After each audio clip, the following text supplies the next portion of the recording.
fond memories of hanging out with my cousins. So my mom has 3 sisters, and I think they all had like 4 kids each or something. So growing up, it was always moving from one auntie's house to another. It was just, you couldn't even tell who was your sibling and who was your cousin and who wasn't your, like it was like a hodgepodge of all the kids. And I have really fond memories of just going, one of them lived in a Kosombo, and we'd go there and eat 1,000 and Abudu and just play in the sand and go to the, they had a club or something, go to the clubhouse, pool. That's fun memories with my siblings. Family was really big when I was growing up. Still is. So food was a big thing when I was growing up. My dad loved to entertain, so at any given time, my mom was always preparing, small chops and other continental fare for his guests. But I actually don't even think that's what influenced me to get into food, to be honest. My inspiration came way after I left home at about 21, when I was doing my master's at Bristol University, and there was a farmer's market next door. And I struck friendships with the guys who were bringing my carrots and my cheese and my freshly baked bread. That's literally how my inspiration to get into food came about. My inspiration for Cafe Kwae was, as I mentioned earlier, I went to school in Bristol, and I developed a close relationship with the farmers and the sellers who used to bring in cheese and carrots and fresh meat and freshly baked bread.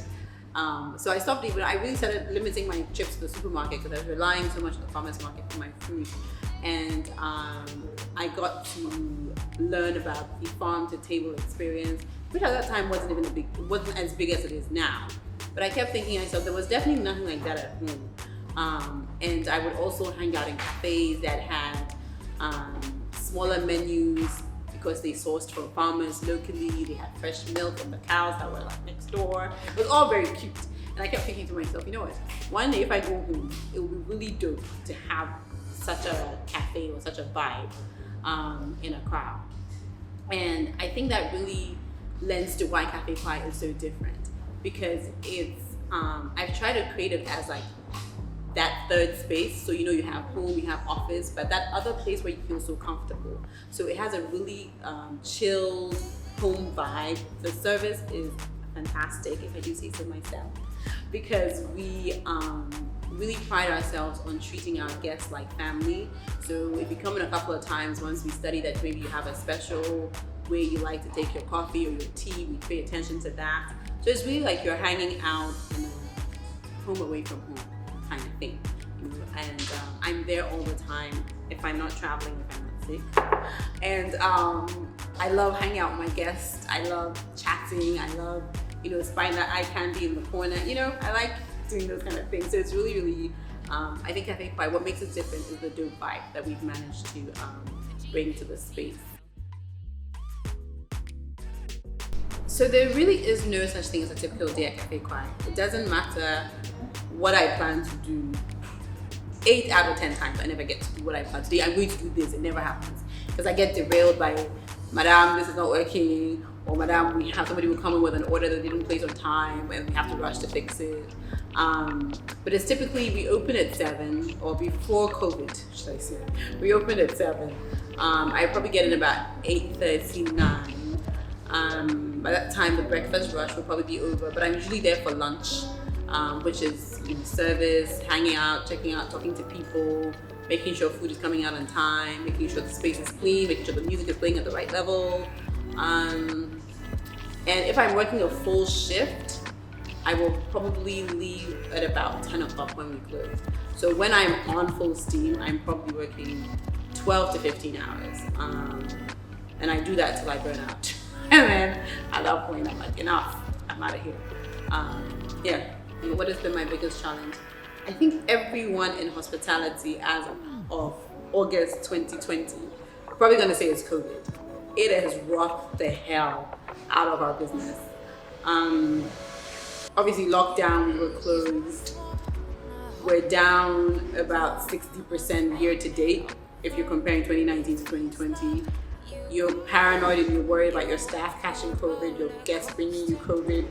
It's uncharted territory. So for us, this to date is my biggest challenge. on a professional level and even on a personal level, because even mentally I don't even know how to deal with it, because some days you're fine, some days you're not, some days you're fine, some days you're not. So yeah, coronavirus, aka COVID-19, is to date my biggest challenge. What would I have done differently? Knowing what I know now, what would I have done differently? I would probably have found a partner who could give me, not cash, but sweat equity. I need someone who has as much skin in the game as I do, because that makes a big difference. Because at the moment it's just me, and you carry the weight of the world on your shoulders. But if you have someone who is fully invested in the brand versus just giving you cash to build the business and walking away and taking money at the end of every quarter, that I think makes a big difference in having a partner who you can work with on the ground, and you can brainstorm and think things through it. What's next for Cafe Kwae? To be honest, I'm just looking at survival, keeping my door open, making sure my staff are alive, making sure that I stay alive.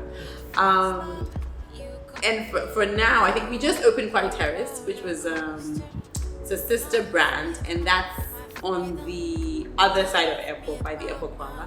But anyway, so what's next is trying to build up Kwae Terrace for now, since we already have it up and running. Try to make it as strong a brand as its big sister or big brother. Make sure our service still stays impeccable, make sure we're still connected with our guests, we're still offering a dope vibe, doing better at what we already do now. For now, I don't think there are any other expansion plans on the horizon, but it's just doing what we do and doing it best.